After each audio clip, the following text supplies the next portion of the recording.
Voici Laramée en direct avec François Laramée au FM 103.3. Bonjour à tous, bienvenue à Laramée en direct. Encore une fois, cette semaine, je le dis presque à chaque semaine, grosse émission, beaucoup d'actualités cette semaine sur la Rive-Sud. On a des invités pour vous, évidemment. J'ai mes deux copilotes avec moi, Vincent Chaput, Carl Lévesque. Salut bien tout le monde. Salut messieurs. Bonjour, bonjour. Beaucoup d'actualités, je le disais, qui nous ont interpellés. On va essayer d'en parler peut-être en deuxième partie d'émission, parce qu'en première partie, on a d'abord des invités. Je reviens à deuxième partie.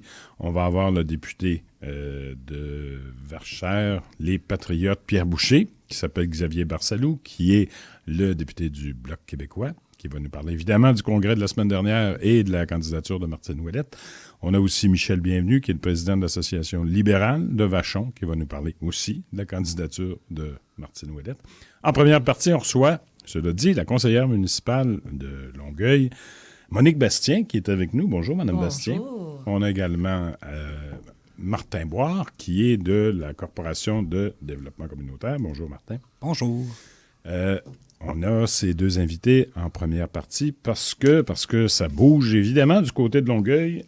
On parle de politique d'habitation et du logement social. C'est en préparation actuellement. Il y a eu une importante soirée d'information la semaine dernière à cet effet. Donc, la Ville de Longueuil est en train de peaufiner sa nouvelle politique de l'habitation. Madame Bastien, bonjour. Vous allez nous expliquer tout ça, vous. Ça va me faire plaisir et avec fierté parce que c'est un très, très beau projet. En partant, c'est une initiative de la mairesse. En 2013, je ne sais pas si vous vous souvenez, mais elle s'était engagée à mettre sur pied un comité d'habitation. Et cette politique, qui devrait être adoptée en mars prochain, est le fruit d'un travail rigoureux en concertation avec les organismes publics, privés, les institutions, etc. Et il y a de quoi être fier. Sincèrement, je pense que c'est innovant, différent, et c'est un grand, grand pas vers l'avenir et le bien-être de tous les citoyens. Parce que du logement social et de l'habitation, évidemment, il y en a déjà à Longueuil. On chemine vers quoi et avec quoi avec cette nouvelle politique? Avec plus de logement social, plus de logement communautaire, je présume. Est-ce le cas? Effectivement, c'est un besoin important pour la Ville de Longueuil. On travaille depuis 2009 à l'implantation, puis sérieusement, là, à l'implantation de logements inclusifs. Et on travaille... Je m'excuse. Qu'est-ce que c'est un logement inclusif? Inclusif, ça veut dire que toutes les sphères de population pourraient s'y retrouver. Revenus moyens, revenus un petit peu plus bas, faibles, et les gens qui sont vraiment vulnérables au point de vue habitation. C'est un volet, le logement social, qui est très, très, très important pour nous. Tantôt, vous me disiez aussi qu'il y avait, avant qu'on entende nom, qu'il y avait quoi, 2000 personnes qui étaient en attente? Il y a plus de 2000 personnes, 2000 demandes qui sont en attente à l'Office municipal d'habitation. 2000 familles. Pour le territoire d'agglomération. Ça peut être des aînés, des gens seuls ou des familles. Donc, ça traduit l'importance de poursuivre le travail entamé en 2010 au niveau du logement social. Et donc, on chemine actuellement dans la préparation de la politique. Parce qu'il y a deux axes aussi, on en parlait aussi tantôt. Il y a une politique pour l'agglomération de Longueuil, il y a une politique, c'est un peu la même, mais pour la ville de Longueuil, sauf que chaque municipalité de l'agglomération est maître chez eux et peut l'appliquer de différentes façons, ce que je comprenais. Effectivement. Le logement social est une compétence d'agglomération. L'habitation est une compétence locale. Considérant que le logement social est de l'habitation, il appartiendra aux villes ou aux organismes. On a beaucoup d'organismes qui soumettent des projets en matière de logement social. Peu importe le territoire, c'est traité via la compétence d'agglomération de la Ville de Longueuil. Les 2000 demandes, vous avez. Oui, tout à fait. Non, pas ça. Non? Ça, c'est les demandes à l'Office municipal. OK. On va se démêler. Les demandes de développer des projets sur le territoire de l'agglomération de Longueuil sont traitées en compétence de Ville-Centre. Il y a une commission du logement social à l'agglomération de Longueuil. Il y a un comité technique où Martin... Martin Boire qui est avec nous. Martin Boire est membre. Et on prend ça au sérieux parce que, et Martin, tu pourras en parler plus tard, on est en train de mettre sur pied une grille d'évaluation afin de s'assurer que les projets qui sont déposés en matière de logement social comblent un besoin, sont de qualité et offrent une plus-value pour les quartiers. Donc, du côté de Longueuil, parce que c'est ce qui nous occupe et préoccupe actuellement, est-ce qu'on est capable de savoir dans les fameuses 2000 demandes dont on parlait tantôt au niveau de l'agglo, il y en a combien du côté de Longueuil seulement? Je ne pourrais pas vous dire les besoins, mais les besoins sont plus grands que les 2000 demandes qu'il y a à l'Office municipal. Okay. Je vous dirais que on pourrait facilement développer, je sais que ça ne sera pas assez, le chiffre que je dis. C'est jamais assez. Mais d'ici les 5 prochaines années, là, si on pouvait développer 5 prochaines années, 200 unités, 1000 unités supplémentaires, ça nous donnerait un grand coup. Il y a un manque au niveau des logements familles. Ouais. Il y a un grand manque et de plus en plus d'aînés se retrouvent avec des revenus de plus en plus faibles. Mm-hmm. Et il y a une demande de ce côté-là également. Et à la Ville de Longueuil, ce qu'on a décidé de faire dans le cadre de notre politique, c'est d'aller plus loin que la politique cadre en matière de logement social. Okay. Carl, 1, 2 ou 3 questions pour vous. Bien, on va commencer par une. On va être sage. Bon, écoutez, j'étais présent le 25 janvier dernier pour la séance d'information que la Ville de Longueuil a fait. C'était très intéressant, soit 10 ans passant.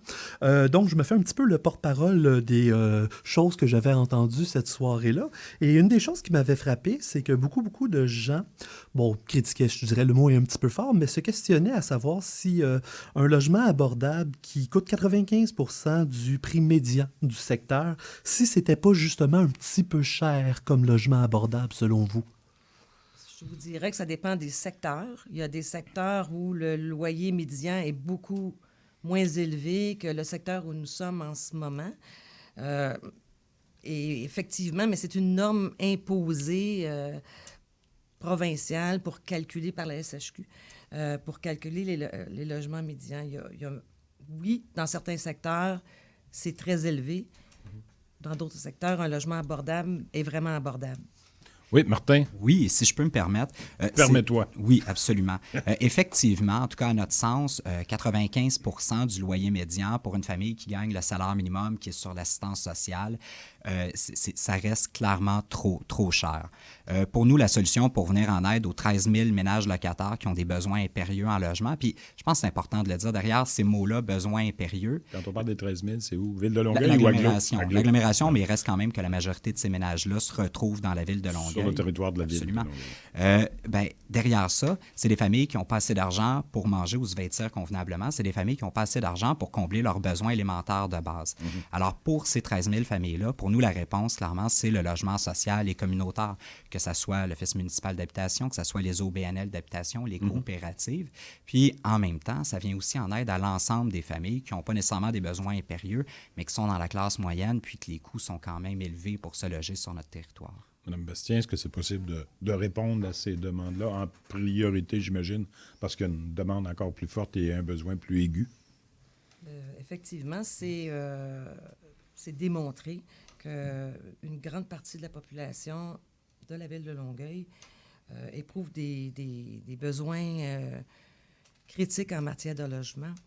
Vous savez, on est quand même tributaire de tout ce qui se passe au niveau provincial et fédéral. Mm-hmm. Le gouvernement provincial est en révision de programme à la Société d'habitation du Québec, dont le programme Accès-Logis, qui permet de subventionner les logements sociaux. Et on n'a pas encore le rapport déposé du délégué du ministre Coiteux à cet effet. Alors, on ne sait pas ce qui nous pend au bout du nez, puis il n'y a pas une ville qui le sait, là. Mais on continue quand même le travail. Et aussi le fédéral qui devrait faire des annonces en matière de logement. Le ministre provincial a fait une tournée de consultation dans toutes les provinces. Et on l'a rencontré ici au niveau de la Ville de Longueuil. On a fait nos recommandations. sur une politique nationale en matière de logement. Alors, on est en attente. On sait déjà qu'il a annoncé qu'il y aurait des sommes importantes via le dernier budget qui seraient investies en matière de logement, mais là, on parle du Canada, là. On ne parle pas juste d'ici. On a bon espoir qu'on va pouvoir bonifier et aller un peu plus rapidement, mais si cet argent-là ne vient pas et que les places Axologie ne sont pas au rendez-vous, on a des programmes à la ville qui peuvent compenser certaines choses, mais on ne pourra pas aller aussi vite qu'on voudrait. Carl? Écoutez, j'ai une petite question qui s'applique à nos deux invités. En fait, j'aimerais avoir le point de vue de vous deux là-dessus. J'ai fait des petites recherches moi-même et bon, écoutez, j'ai découvert que de 2003 à 2012, bon, je comprends que l'administration Saint-Hilaire est seulement arrivée en 2009, donc je comprends qu'ils n'ont pas une part de responsabilité totale là-dedans et je le comprends tout à fait. Mais j'ai découvert que 26,8% des logements convertis en condos dans tout le Québec se trouvaient dans la ville de Longueuil. Ma question pour vous deux est comment est-ce qu'on peut faire pour que, disons, la ville de Longueuil arrête d'avoir son triste titre de champion québécois de la transformation de logements locatifs en condos? On a déjà agi à ce sujet. On a adopté un règlement qui limite par pourcentage de logements non occupés la conversion en condominium. Et toutes les demandes qui sont faites sont analysées au service d'urbanisme et doivent être entérinées par le conseil de ville. Puis je vous dirais qu'on n'en a pas eu beaucoup depuis qu'on a réagi parce qu'effectivement, vous avez raison, c'était une problématique. Absolument. Martin, vous aviez... En fait, effectivement, pour l'instant, la position de la coalition des organismes de l'agglomération de Longueuil pour le 3 au logement, c'est effectivement d'hausser ce taux-là à 3 %.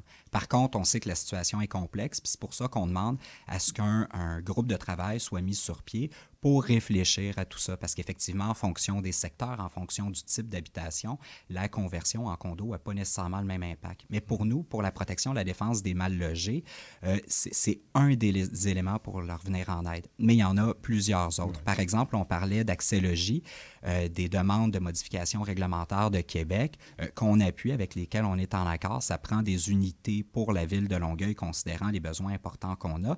Mais on considère que la ville de Longueuil dispose déjà de leviers qui lui permettraient d'aller plus loin. Nous, on appelle ça une politique d'inclusion du logement social et communautaire. La Ville en parle dans sa politique. Nous, ce qu'on considère, c'est qu'il faut obliger l'inclusion d'un minimum de 20 % des unités au logement social et communautaire pour l'ensemble des projets de développement domiciliaire, peu importe l'ampleur du projet. Effectivement, actuellement, il peut y avoir une complexité considérant qu'on n'a pas encore les unités qui sont allouées, mais Montréal avait trouvé une façon de détourner ça. Par exemple, quand il y a un changement de zonage qui est demandé, bien, ça donne un beau levier de négociation avec le promoteur pour l'obliger à inclure du logement social. Puis dans le cas où, justement, on ne peut pas inclure des unités dans le projet lui-même, bien, ça serait une compensation financière versée dans un fonds. Parce qu'un des enjeux pour le logement social, on ne se le cachera pas, le nerf de la guerre, c'est le financement. Mais actuellement, il y a combien d'unités, Mme Bastien, à Longueuil, de logements sociaux?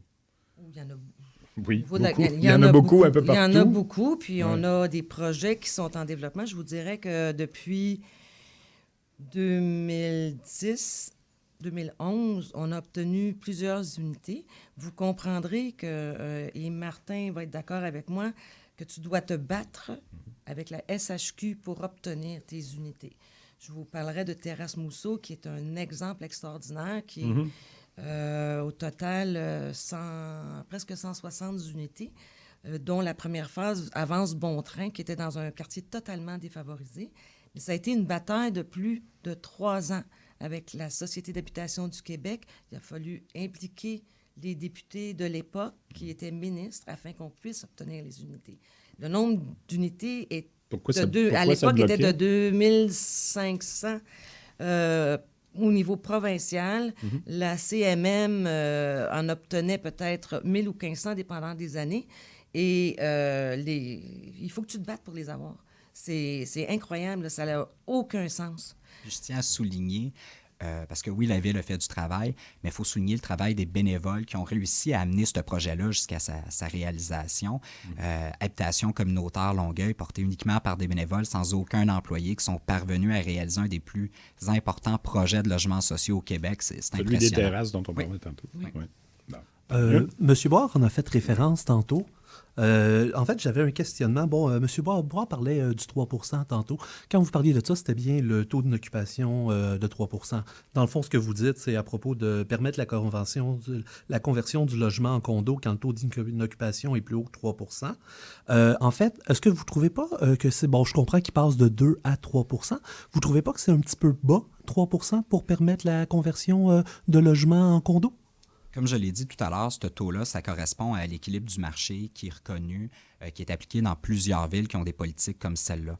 Mais effectivement, on est d'accord qu'il faut s'asseoir, il faut réfléchir à cette situation-là collectivement parce que on ne pense pas qu'une mesure pour l'ensemble de l'agglomération de la ville de Longueuil, s'est adaptée. Il faut y aller de façon beaucoup plus précise. OK. Je reviens à notre discussion du départ, la politique de l'habitation et du logement social à Longueuil, pour nos auditeurs aussi, pour pas s'embourber dans trop de détails non plus. Ça va changer quoi dans la vie des Longueuillois et des Longueuilloises? Ça va changer beaucoup de choses, M. Laramé. Si Dites-le vous me moi, je vous en permettez, prie. non, mais j'aimerais vous, Ben oui, vous informer des 4 grandes orientations allons-y. qui sont importantes parce que l'habitation, c'est pas juste le logement social, c'est vraiment, cette politique-là, elle est... C'est plus large, là. Elle vise à créer des milieux de vie attrayants et inclusifs parce qu'il y a l'inclusion qui est mentionnée dans la politique, mais c'est pour tous les citoyens. Donc, 4 Alors, points. on a un volet promouvoir le développement résidentiel durable, respectueux de l'environnement, avec des mesures qui vont favoriser le développement durable et les milieux de vie qui protègent les écoquartiers et tout ça. Il y a des mesures aussi qui sont intéressantes au niveau de l'imposition du couvert d'arbres qui va être demandé à la hauteur de 50 % d'arbres indigènes parce que c'est important de préserver notre vrai écosystème, entre autres. Là. Puis tout ça, ça va être fait par réglementation, mais je ne vous en ferai pas l'agglomération parce qu'on n'a pas le temps. Merci. Il y a assurer le développement d'une offre de logement diversifiée, accessible et abordable. Et dans accessible, on entend l'imposition de construction de logements adaptables, l'imposition de construire en accessibilité universelle, c'est-à-dire que maintenant, les nouveaux développements seront soumis non seulement à un PIA, qui est un plan d'intégration architecturale, mais les promoteurs devront fournir une attestation d'un organisme reconnu confirmant que le projet est accessible universellement dans son ensemble. Et ça, c'est une mesure qui nous est demandée depuis longtemps. On veut assurer la diversité aussi des architectures et des typologies dans les développements. L'autre mesure, c'est la consolidation des quartiers du parc résidentiel. Vous savez qu'on a des quartiers qui sont très vieux, d'autres qui sont vieillissants. Alors, consolider le patrimoine bâti qu'on a est important pour nous. Et la 4e orientation, dont Martin est très fier, et moi aussi, c'est faciliter la réalisation de logements sociaux et communautaires. Il y a plusieurs mesures qui vont effectivement être facilitantes pour les organismes ou les coopératives qui voudront mettre de l'avant un projet de logement social. Et dans la démarche et dans le temps, on s'en va comment et vers où? Là, il y a eu soirée de consultation, donc à la fin du mois de janvier. Oui. En préparation, évidemment, de la fameuse politique. Alors, j'imagine que le cheminement suivant, c'est l'adoption par le conseil municipal de la petite politique. Nous visons une adoption au mois de mars. On a pris bonne note de tous les commentaires qui avaient été faits. Nous sommes à peaufiner les bonifications qui ont été apportées par tous les participants. D'ailleurs, je dois souligner qu'il y avait plus que 75 personnes qui ont participé aux soirées d'échange et de remue-ménage. Oh. Puis c'était extrêmement intéressant, c'était extrêmement constructif comme soirée, je veux dire. Puis bon, écoutez, c'est évident que cette politique-là, il y a plein d'excellentes choses là-dedans, là, je veux dire. Tu as juste besoin de la lire pour t'en rendre compte, tu sais. Vous comprendrez que le plan d'action est évolutif dans le temps. Vous n'êtes pas pour l'ostiner, quand même. Non, mais j'ostine pas Martin non plus. Martin a eu des propos vraiment positifs à l'égard de notre initiative. Absolument. Et ce qui est important de souligner, c'est que c'est un document qui va être évolutif dans le temps parce que les besoins vont changer. Je ne sais pas, demain matin, on va peut-être avoir une belle surprise et un beau bonus en subvention pour la Ville de Longueuil pour faire du logement social et tout ça. Donc, on a vraiment un esprit très, très ouvert. Mais pour nous, c'est important parce que l'habitation, c'est un droit. Et tout le monde devrait avoir un besoin et un droit. Ouais. Un toit correct et pas vivre dans l'insalubrité ou peu importe. Là. Ça Martin, c'est clair, d'accord avec ça, vraiment? Que tout le monde doit avoir un toit J'imagine. sans insalubrité, Ouais. c'est clair qu'on est d'accord. Puis c'est sûr que toutes les initiatives, toutes les démarches, tous les projets qui sont mis en place, qui facilitent, qui favorisent le développement de logements sociaux, on est toujours heureux de ça. Par contre, la Ville de Longueuil, on est en retard en termes de logement social. Par rapport à la moyenne québécoise, on est 4 points de pourcentage en retard. C'est énorme. Puis la Ville de Longueuil l'a constaté, il y a eu un déclin des conditions de sa population, c'est-à-dire qu'il y a de plus en plus de gens qui vivent sous le seuil de faible revenu. Si on veut que cette situation-là, dans 5 ans, se soit améliorée, je pense que les efforts qu'on va devoir faire collectivement, autant au Canada qu'à Québec, qu'à Longueuil, qu'au sein du communautaire, vont devoir être encore plus grands. En tenant compte aussi du vieillissement de la population. Absolument. Bien évidemment. Puis un des gros enjeux qu'on a pour le développement de logements sociaux, puis je le sais, la politique d'habitation, c'est plus large qu'uniquement le logement social, Ben oui. mais avec 13 000 ménages qui ont ces besoins-là, faut faire un effort considérable pour eux, parce que ceux qui sont bien nantis, c'est pas eux qui ont le plus besoin d'aide. Un des gros enjeux, c'est l'acquisition de terrain. La Ville de Longueuil, il y a de moins en moins de terrains vacants. Ben, c'est ce que je te pour demander aussi tantôt. oui, Est-ce que Longueuil a tout l'espace nécessaire pour développer autant de nouveaux logements sociaux? L'espace est là. Il y a des terrains vacants en certaines quantités. Après ça, il y a des ventes qui se font. Nous, ce qu'on recommande, c'est la création d'une réserve foncière pour réserver au logement social et communautaire. Quand la Ville de Longueuil peut acquérir des terrains ou possède elle-même des terrains municipaux qui sont vacants, qu'elle la mette dans une réserve foncière qui sont retirés de la spéculation du secteur privé, des terrains qui devraient être réservés pour la création de logements sociaux.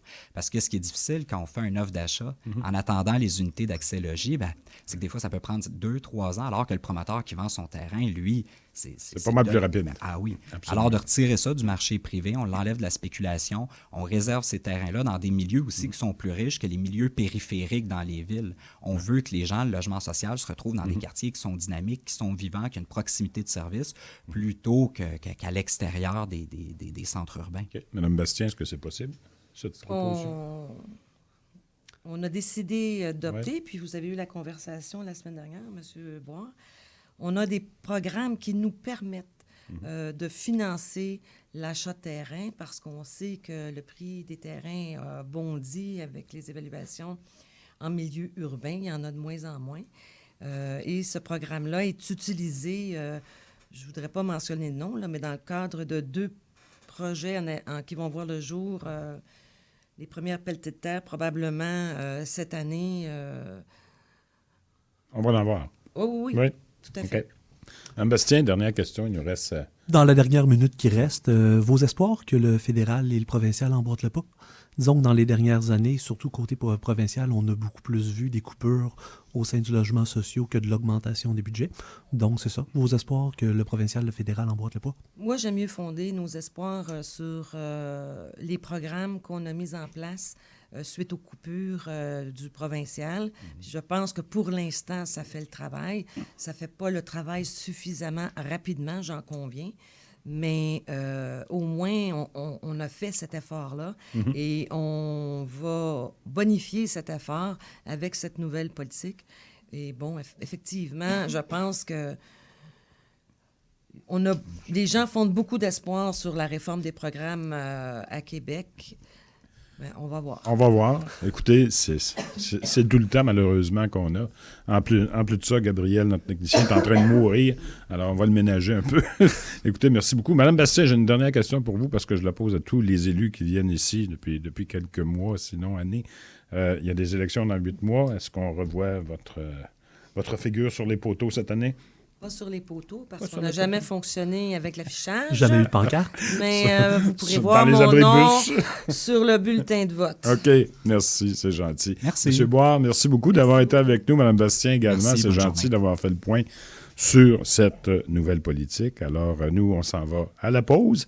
De retour, on revient avec le député fédéral du Bloc québécois, Xavier Barcelo-Duval. À tantôt. Restez informés avec l'infolettre du FM 103.3. Actualité, vie de quartier, nouvelles et bien plus encore.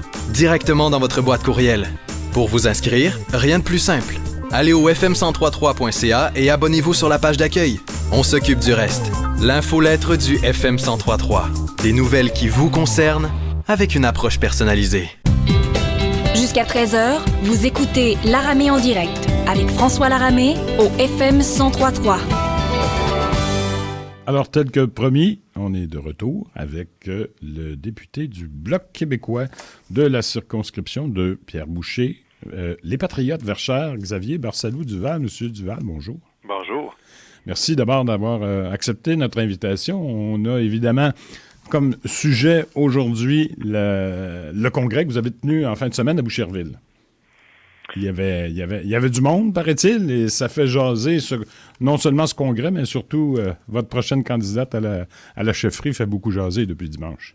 Oui, il y avait beaucoup de monde. On appelle ça un conseil général, pas un congrès, mais pour le commun des mortels, là, c'est quand même, on va dire que c'est assez semblable. Les types de décisions qui sont prises sont pas les mêmes, le nombre de personnes n'est pas exactement le même, mais c'est le même genre, c'est-à-dire un rassemblement de délégués qui venaient de partout au Québec, d'un petit peu toutes les régions, là, qui convergeaient vers Boucherville. Donc, j'avais la chance là, de recevoir des militants et des membres, des députés, des attachés politiques, un petit peu du personnel du Bloc québécois de partout au Québec. Vous étiez celui qui reçoit. Hein? Vous étiez celui qui reçoit cette fois-ci. Oui, c'est ça. J'étais celui qui a eu la chance de recevoir. Il faut dire que à l'Hôtel Mortagne à Boucherville, on a quand même des belles installations. C'est ça qui permet il y a de la place, d'en recevoir de plus en plus. Là. Puis on pouvait pas il y a quelques années, mais là, c'est une belle possibilité qui s'offre à nous maintenant. Absolument. Écoutez, c'est difficile de passer à côté de ce qui retient l'attention depuis justement votre réunion de la fin de semaine à Boucherville. Le lancement, l'annonce officielle de la candidature de Martine Ouellette à la tête du Bloc québécois.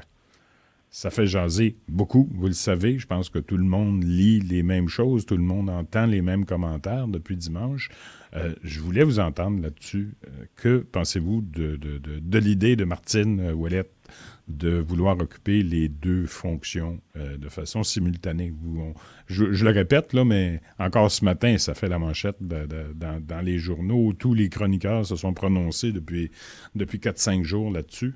Quelle est votre position? Oui, moi je vous dirais que on a entendu beaucoup un côté de la médaille et peut-être pas beaucoup un autre côté. Puis ça, je trouve ça quand même dommage parce que bon, comme vous avez dit, il y a beaucoup de gens qui ont manifesté une hostilité par rapport à l'éventualité que Mme Ouellette combine la fonction de chef du Bloc québécois avec celle de député de Vachon. Mm-hmm. Mais pour ma part, j'ai pas, un peu comme elle puis comme d'autres, là, j'ai pas nécessairement vu de problème à ça en tant que tel, là. Je dirais, vous savez, même que on voyait ça quasiment comme une opportunité pour nous, étant donné que nous, notre but au Bloc québécois, évidemment, c'est que toutes les décisions importantes qui se prennent au fédéral se prennent à Québec. Et puis elle a déjà les pieds à Québec, donc on trouve ça intéressant de justement être arrivé à faire le pont entre les deux, qui est l'objectif même là, de notre parti. Là. Attendez un petit peu, vous avez dit que toutes les décisions importantes qui se prennent à Ottawa devraient se prendre à Québec? Nous, c'est ce qu'on souhaite, hein? En tant que Parti souverainiste, je pense que c'est un petit peu normal que c'est la position du Bloc de voir ça comme ça, ce que je peux comprendre. Voyons, Carl, arrête de le défendre. Parce que, vous savez, j'ai deux co-animateurs aussi. Monsieur Barcelo-Duval, Carl Lévesque, j'ai aussi une question pour vous, en fait. Écoutez, on s'entend qu'il va y avoir une course au Bloc. Martine Ouellette va être présente. Qui sont les autres personnes qui pourraient vouloir avoir la chefferie au Bloc? Est-ce qu'il y a d'autres candidats annoncés? Pour l'instant, il y a un autre candidat annoncé qui s'appelle Félix Pinel, qui c'est un militant là, de Rivière-des-Mille-Îles et il avait été des candidats pour le Bloc québécois aux dernières élections. évidemment, moi, je vous cacherai pas, j'ai pris position dans cette course-là déjà, et puis je suis un chaud partisan de Mme Ouellette. Donc, c'est évident que de mon côté, je vais travailler pour l'élection de Mme Ouellette. Puis je pense que c'est aussi la candidate là, qui a les meilleures chances, mais aussi qui a le plus grand potentiel là, pour le parti. Là. OK. Oui. Est-ce que vous croyez, disons que est-ce que vous croyez que, disons, par le passé, si on prend, exemple, l'année et demie que Martine Ouellette a été ministre des Ressources naturelles, si je me souviens bien, à cette époque-là, le Parti québécois avait quand même pris beaucoup de décisions en faveur de l'industrie pétrolière au Québec. Et si on comprend bien, j'ai regardé un petit peu la plateforme du Bloc. Le Bloc québécois se dit en faveur de limiter l'augmentation de la température planétaire à 2 degrés. Est-ce que ça va pas un petit peu en contradiction avec la position historique du Bloc? Bien, premièrement, je pense que les positions de Mme Ouellette ont toujours été bien claires par rapport à l'exploitation pétrolière au Québec. Je pense que, puis comme celle du Bloc, c'est-à-dire que je pense qu'il était assez connu que Mme Ouellette était une militante environnementaliste notoire, là, et puis que des fois, il y a des décisions qui peuvent être prises dans un cabinet qui font pas nécessairement l'affaire de la personne qui est là. Puis je pense qu'elle s'était pas gênée non plus de le dire. Et puis, il y a un autre pan de ça aussi qui est le fait que par rapport aux positions du Parti québécois sur le développement pétrolier, il faut savoir qu'ils n'ont pas autorisé le développement pétrolier nulle part. Là. Ce qu'ils ont fait, c'est qu'ils ont repris les permis, par exemple, à l'île d'Anticosti. Je pense que c'est comme ça que la chose avait été présentée. Si je me trompe pas. Oui, mais si je me souviens bien, il y avait aussi eu l'inversion de la ligne 9D d'Enbridge, l'agrandissement de Kildare. Il y avait eu d'autres choses, mais bref, donc vous êtes favorable à l'avenue de Martine Ouellette comme chef du Bloc québécois. Tout à fait. Je pense que l'agrandissement de Kildare, c'est une erreur, puis beaucoup l'admettent au Parti québécois. C'est une petite vite qu'ils n'ont pas vu passer. Sans rentrer dans un niveau de détail, peut-être, si on revient justement à Martine Ouellette, parce que j'y reviens, puis je veux pas visser le clou plus qu'il faut, là, mais...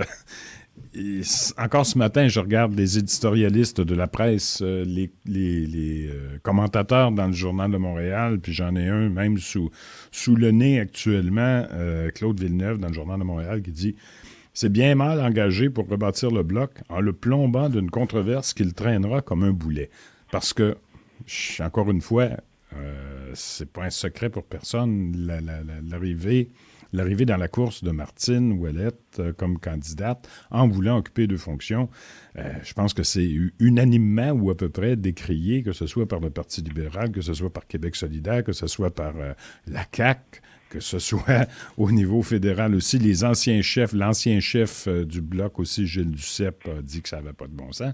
Vous ne trouvez pas que c'est un petit peu, effectivement, de mal débuter la course à la chefferie parce que le Bloc a besoin d'un petit remontant par les temps qui courent. Il ne faut pas se le cacher non plus. Alors là, on s'en va en controverse.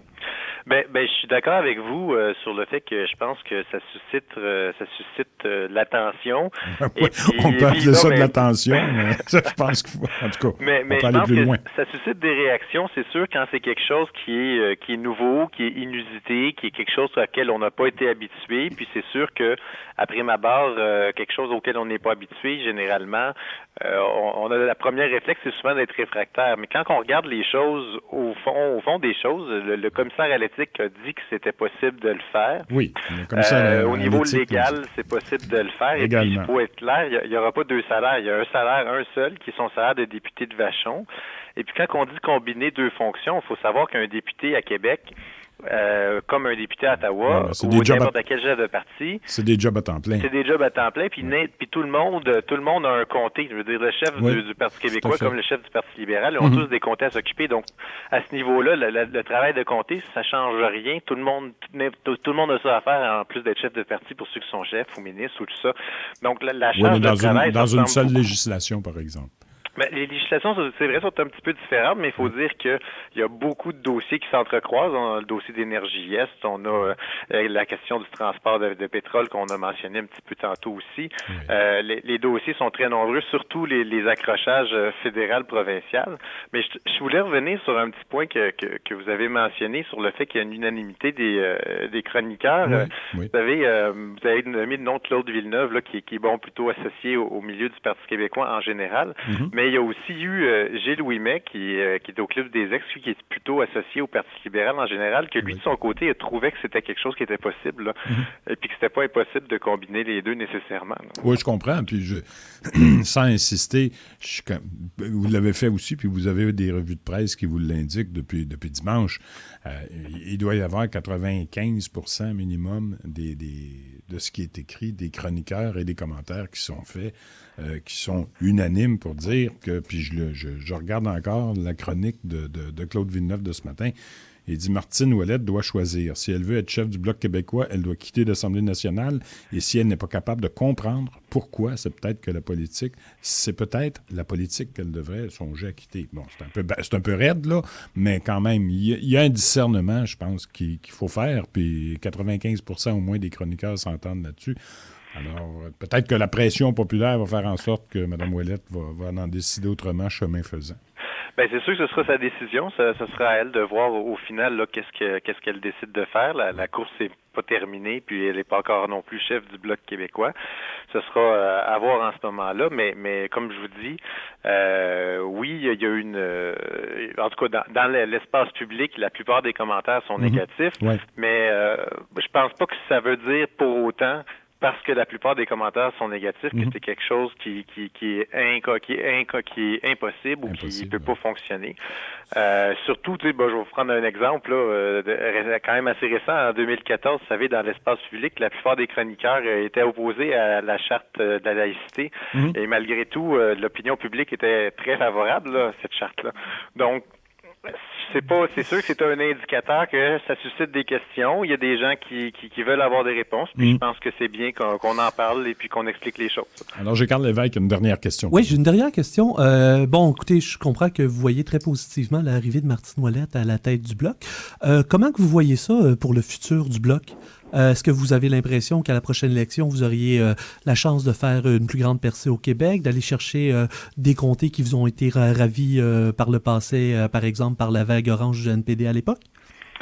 Ben ça, je pense que c'est très clair. Madame Ouellette a une grande expérience quand même si ça fait pas une éternité qu'elle est en politique. Elle a eu l'occasion de se faire connaître beaucoup, de mener beaucoup de batailles, et puis la plupart du temps avec brio. Puis on a bon espoir que ça, c'est quelque chose qui apporterait au Bloc québécois un nouvel élan, un nouvel essor. Puis je pense que c'est quand même déjà commencé. Là, nous, on le voit sur le terrain, il y a un engouement chez les troupes par l'intérêt de la candidature de Madame Ouellette. On sait souvent la possibilité ou la facilité d'un parti à apparaître dans l'espace public, dans les médias, tout ça, ça repose aussi beaucoup sur la notoriété de son chef. Mme Ouellette, c'est quelqu'un qui a une grande notoriété, grande connaissance des dossiers, une grande crédibilité. Je pense que c'est quelque chose qui est vraiment un grand atout pour le Bloc québécois, puis c'est pour ça qu'on ne peut pas trop passer à côté. Enfin, à tout le moins, la présence de Martine aura servi à faire beaucoup de tam-tam autour du Bloc québécois depuis quelques jours. Alors, ça vous sert au niveau marketing, il n'y a pas d'erreur. Cela dit, on verra bien pour la suite, mais je tenais à vous remercier de votre disponibilité ce midi et d'avoir été avec nous sur les ondes de la radio de la Rive-Sud. C'est toujours apprécié. Bien, ça me fait plaisir et puis félicitations pour votre émission. Merci, c'est gentil. À bientôt. À bientôt. Alors, ce n'est pas terminé puisque on va rester dans le même sujet d'ailleurs parce que hier, le Parti libéral du Québec, via son président ou l'équipe de la Rive-Sud a émis un communiqué de presse via donc le président de l'exécutif du Parti libéral du Québec de la circonscription de Vachon, Michel Bienvenu, ont émis un communiqué pour un petit peu insister sur le fait que ça n'avait pas de sens, la double fonction de Martine Ouellette. Et on a justement avec nous aujourd'hui le président de l'Association libérale de Vachon et ancien candidat aussi, il ne faut pas l'oublier, aux dernières élections provinciales, Michel Bienvenu. M. Bienvenu, bonjour. Bonjour, M. Laramé. M. Bienvenu qui est arrivé, je pense, à 175 de différence aux dernières... 174. Oh, excusez-moi, 174. Alors, M. Bienvenu, vous avez émis un communiqué de presse hier, votre équipe, pour dénoncer justement cette situation-là dont on vient de parler de Martine Ouellette. Quelle est votre position là-dessus? En fait, moi, j'aimerais ça qu'on regarde ça sur un autre angle, si vous voulez, qui est celui du respect des électeurs. Puis si on ne veut pas. Ouais, mais là, on pourra parler d'autres choses. Allez-y. Si vous voulez, là, on va regarder ça sur un autre angle. On va parler du respect des électeurs, puis de la fonction de député aussi. Moi, je pense que le rôle premier d'un député, puis c'est ce que je prétendais là, à l'occasion de l'élection de 2014, c'est de servir en premier lieu la population là, de la circonscription concernée. Même au niveau ministériel, on le dit souvent, avant d'être ministre, qui était député. Le député, c'est le porte-parole, c'est celui qui se préoccupe des soucis de ses électeurs, c'est celui qui est présent. Okay? C'est une fonction là, qui, je vous dis, là, si vous parlez à la majorité des députés, tout partis confondus d'ailleurs, là, okay, de l'Assemblée nationale, ils vous diront que le bureau de comté du lundi et du vendredi, c'est fondamental. Okay? Bien sûr, il y a aussi une fonction législative, puis il faut que la personne soit là à l'Assemblée nationale parce qu'il y a une fonction législative. Tu sais, c'est un peu comme si on travaillait en quelque part puis qu'on disait au patron, ben, qui sont les électeurs, là, OK? C'est correct, continuez à me payer, là, okay, mais je vais aller faire d'autres choses en même temps. Okay? Ça ne marche carrément pas, là, okay? Puis c'est un manque de respect total. La décision qu'elle a prise de se présenter à la direction du Bloc québécois... C'est légitime, ça. C'est légitime. Pareil comme c'était légitime aussi de se présenter 2 fois dans une course à chefferie. Là. Mettons que ça commence à faire des courses à chefferie, là, mais indépendamment de ça. Un jour, on va en gagner une. Il est tout à fait légitime aussi de la part de la population de Vachon d'espérer la présence d'un député. C'est ça. J'ai Vincent Chaput qui a une question pour vous. Oui, on avait parlé à notre première émission lors de la rentrée du mois de janvier. Historiquement, ça s'est vu fréquemment à une autre époque. Là. À l'époque du Crédit social, l'Union nationale, il y a eu certains éléments de la scène provinciale comme de la scène fédérale qui sont allés jouer des rôles majeurs pour revitaliser leur parti et ou du moins tenter de repositionner leurs idéaux là, avec la personnalité qui était sur une scène autre que leur chefferie à un autre palier. Cependant, dans un contexte de représentation, je peux vous l'accorder, mais dans une optique de renouveau, est-ce que c'est pas une façon de contrer le cynique, et d'emmener une nouvelle façon de faire de la politique, d'avoir quelqu'un qui décide de défendre ses idées, puis suite à un débat, prend la position de devenir candidate? Oui, je me souviens, là, historiquement, je pense à Lucien Caron, par exemple, qui était maire de Verdun pendant un certain temps, mais la réglementation a été changée à cet effet. Tout à fait. Vous avez raison à ce niveau-là. Là. En plus, là, on n'a pas votre âge là, pour parler des vieilles affaires de même. Non, on ne parlera pas du crédit social. Exactement. Il a fallu que je lise beaucoup là, pour me documenter. Ben oui, mais c'est parce que Vincent n'a pas notre âge non plus. Mais il reste quand même que moi, je maintiens que la job de député, là, c'est un job à temps plein. C'est pas quelque chose qu'on fait à temps partiel en essayant d'aller faire d'autres choses. Puis l'autre chose, en passant, là, d'abord, il faut accéder à la direction du Bloc québécois, mais chef de parti au fédéral, là, c'est pas ça non plus, un job à temps partiel. C'est pas des jobs. Donc, M. Bienvenu, est-ce que vous proposeriez, est-ce que vous seriez... Est-ce que vous diriez qu'il faudrait que Martine Ouellette démissionne de son poste de député si elle veut être chef du Bloc? Sincèrement, OK. Puis il faudrait le voir avec la population de Vachon. Ce serait intéressant de le voir. Là. Je lance en même temps un appel au PQ. Sérieusement, là, OK, puis à Jean-François Lisée pour qu'il prenne une position là-dessus. Il y a vrai qu'elle siège maintenant comme indépendante, mais il y aura des retombées qui vont affecter le Parti québécois. Là, et aussi les électeurs de Vachon, parce qu'ils se retrouvaient au moins dans l'opposition. Là, ils se retrouvent avec une députée indépendante. C'est pas ça pourquoi ils ont voté. Moi, c'est ça que je dis. Il faut qu'elle démissionne, étant donné sa décision. Je veux juste relire encore une fois un passage que j'ai vu ce matin qui m'a un petit peu marqué d'un chroniqueur dans le Journal de Montréal. Il dit « Il faut avoir un manque d'intelligence émotive assez exceptionnel pour penser que les Québécois en général et surtout les électeurs de Vachon en particulier trouveront cette situation acceptable du point de vue éthique. » Je pense que ça résume un petit peu la situation dans laquelle Martine Ouellette se place actuellement. C'est du jamais vu, c'est de l'invivable, puis effectivement, c'est personnel, là, mais tu peux pas occuper 2 fonctions comme celle-là. Le matin où elle va vouloir être chef du Bloc québécois puis faire campagne, parce qu'il va y avoir une campagne, inévitablement, elle va devoir être absente soit du Parlement, soit du comté de Vachon, ou les deux. D'un autre côté, j'ai lu une déclaration de Martine Ouellette où est-ce qu'elle disait vouloir rester en poste pour éviter une élection partielle qui coûterait 600 000 de fonds publics. On parle du respect de l'électeur. Écoutez, j'ai calculé, s'il y a une élection partielle dans Vachon, ça serait la 14e élection partielle depuis la dernière élection générale. En fait, est-ce que vous pensez aussi que d'un autre côté, c'est vivable comme décision de demander à la population de payer 100 000 pour une élection partielle pour un mandat de 2 ans et demi à une époque où est-ce que tout le monde s'est fait un peu imposer l'austérité, tu sais? Alors, je comprends la question, là, mais écoutez, c'est elle qui a créé la situation. C'est pas... C'est carrément... Je vous dis, quand elle s'est présentée, là, finalement, ce qu'elle a dit aux gens de Vachon, je vais aller vous servir, je vais être présente. C'est bien beau de dire, il y a un bureau de comté, puis il y a du personnel dans le bureau de comté, mais les gens, c'est pas ça qu'ils ont besoin. Ils ont besoin de quelqu'un. Il faut le saisir, ça. Il faut saisir les besoins des gens, puis c'est en les rencontrant. Encore une fois, le travail de député, c'est un travail qui n'est pas, c'est pas un job à temps partiel. Ça. C'est vraiment quelque chose qu'il faut faire à temps plein.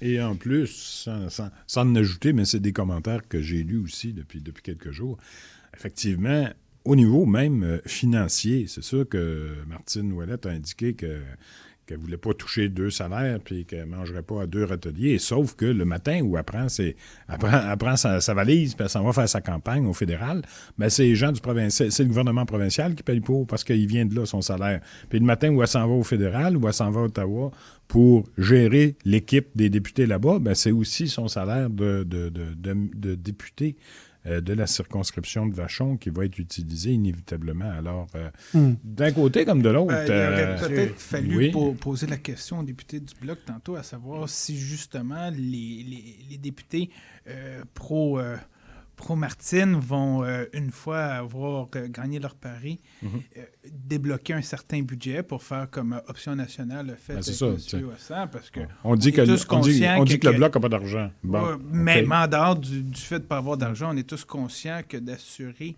le poste de chef, puis peu importe le parti, ça engendre des dépenses. Donc, si ces dépenses sont couvertes à même son salaire du provincial, effectivement, il y a un certain malaise amplifié. Inévitablement, il va en avoir. Cependant, si le Bloc décide de débloquer un budget, de fournir un salaire comme chef... Oui, mais le temps qu'elle va consacrer au fédéral, c'est du temps qu'elle devrait consacrer au provincial. Ouais, de toute manière, qu'on revire ça d'un bord puis de l'autre. Ah, ben oui, ça c'est sûr. On arrive tout le temps à la même. C'est pour ça que moi, j'aime bien l'angle, là, desservir la population de Vachon. Puis c'est pas une frustration là, qui découle de la dernière élection, là, juste sans c'est fini, ça. Non, mais c'est un petit peu frustrant de vous en faites 174, là, mais j'ai pas l'intention de me représenter aux prochaines élections. Mais vous en faites part, monsieur. D'un autre côté, c'est quand même un comté qui était loin d'être garanti qu'il allait retourner au Parti québécois à la prochaine élection non plus.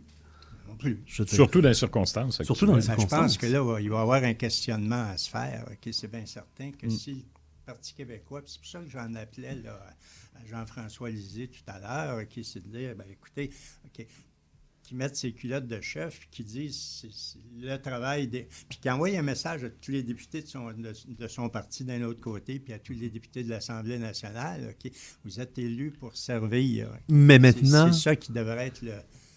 Mais maintenant, M. Lisée peut difficilement faire ça si Mme Ouellette est députée indépendante. Oui, mais il peut donner une opinion sur la fonction Absolument. de député, par exemple. Oui. Bon. Et cela dit, pour aussi, je tiens à préciser pour nos auditeurs, j'ai communiqué avec le bureau de Martine Ouellette à 2 reprises lundi pour qu'elle soit avec nous en entrevue aujourd'hui, par équité aussi pour tout le monde. Et j'attends toujours la réponse du bureau de Mme Ouellette que je n'ai pas reçue. Alors, à un moment donné, je sais qu'elle est bien occupée cette semaine, il n'y a pas d'erreur, mais quand même. Le bureau de comté ou le bureau de campagne? Ben, elle avait d'ailleurs, quand j'ai fait l'appel lundi matin, c'était une nouvelle secrétaire qui était en poste. Mais d'ailleurs, juste, j'ai un souvenir, quand Denis Coderre était député à Ottawa et qu'il s'était présenté pour se présenter à la mairie de Montréal, il y avait eu quand même une certaine étape où est-ce qu'il était toujours député à Ottawa et on sentait qu'il voulait vraiment se présenter à la campagne de la ville de Montréal. Ce que je veux dire, c'est que je trouve pas personnellement intolérable le fait que Martine Ouellette veuille se présenter au Bloc. À la seconde, par exemple, où est-ce que, bon, on sait pas ce qui va arriver. Le Bloc nous a appris... On s'en doute un peu. Oui, mais regardez, le Bloc par le passé nous a habitués avec des surprises aussi, avec Mario Beaulieu contre André Bellavance. Des surprises. Donc, il n'y a rien qui indique, à 100% sûr que Martine Ouellette va gagner. Là où est-ce que ça devient un petit peu problématique, c'est si elle est effectivement élue chef du Bloc et qu'elle essaye d'occuper les deux fonctions. Là, ça risque d'être beaucoup plus difficile, selon moi. Ben, je pense que c'est ce que tout le monde dit aussi cette semaine. Là, que... Et puis ça va se faire assez rapidement quand même. Oui, parce que c'est le 22 avril, je pense. Moi, j'aimerais ça qu'il y ait un mouvement quelconque de population dans Vachon qui s'élève et qui dise ce qu'il en pense. Il faudrait trouver... Est-ce que vous allez initier ça, M. Bienvenu, vous, comme président? On va réfléchir là-dessus. Comme président des libéraux de Vachon. Puis là, en plus, vous venez de nous annoncer que vous ne serez pas candidat aux prochaines élections. C'est pas mon intention. Ah, on peut jamais dire jamais, il paraît. Ah, il ne faut jamais dire jamais. Mais aux prochaines élections partielles ou générales? Ah, les deux. Les deux. Alors, écoutez, on verra ce que notre amie Martine Ouellette, je vais réitérer l'invitation pour qu'elle soit sur nos ondes au cours des prochaines semaines, parce que ça risque encore de faire jaser pas mal, mais cela dit, ça fait beaucoup jaser cette semaine, et la position qu'elle a décidé d'adopter, de manger aux deux râteliers, ça ne fait pas l'unanimité, loin de là. Cela dit, il nous reste à peu près une minute, messieurs, simplement pour vous dire cette semaine aussi qu'il y avait d'autres éléments d'actualité qui nous ont interpellés. Par exemple, une annonce qui a fait jaser aussi, ça arrive ça, on va essayer d'y revenir la semaine prochaine, l'autoroute 30. Le gouvernement québécois a indiqué que c'était vraiment pas dans ses priorités d'élargir l'autoroute 30 sur la rive sud entre l'autoroute 20 et l'autoroute 10. Et pourtant, on subit quotidiennement les problématiques de transport sur la 30. Alors, on sait qu'il y a un problème là, mais ça a l'air que c'est pas dans les priorités. La Chambre de commerce s'est déjà prononcée avec un peu de surprise. On sait que la responsable de la Montérégie pour le Parti libéral, Mme Charlebois, qui a indiqué qu'elle continuait quand même d'en faire un cheval de bataille, mais là, je ne sais pas sur quel cheval elle va monter. Mais son gouvernement a dit que ça ne pressait pas. Il y a aussi une pétition, puis tantôt, on n'a pas eu le temps d'en parler avec Mme Bastien, mais il y a une pétition qui circule depuis quelques jours pour tenter d'empêcher la ville de Longueuil de bâtir sa fameuse grosse passerelle à 13 millions de dollars au-dessus de la 132. Beaucoup de gens trouvent que c'est complètement exagéré. Il y a aussi cette semaine, ce qui nous a occupé un peu, il y a une poursuite, c'est entendu cette semaine à la Cour de Longueuil, poursuite du maire de Brassard, Paul Leduc, contre Fatima Ouda-Pépin. Alors, on aura l'occasion, j'ai Gabriel qui me fait des signes encore, on aura l'occasion d'y revenir la semaine prochaine. Ça va être une bonne émission. Merci beaucoup, messieurs, d'avoir été avec nous. Et à nos auditeurs, je dis bonne semaine à tous. On se retrouve la semaine prochaine de midi à 13h pour La Ramée en direct.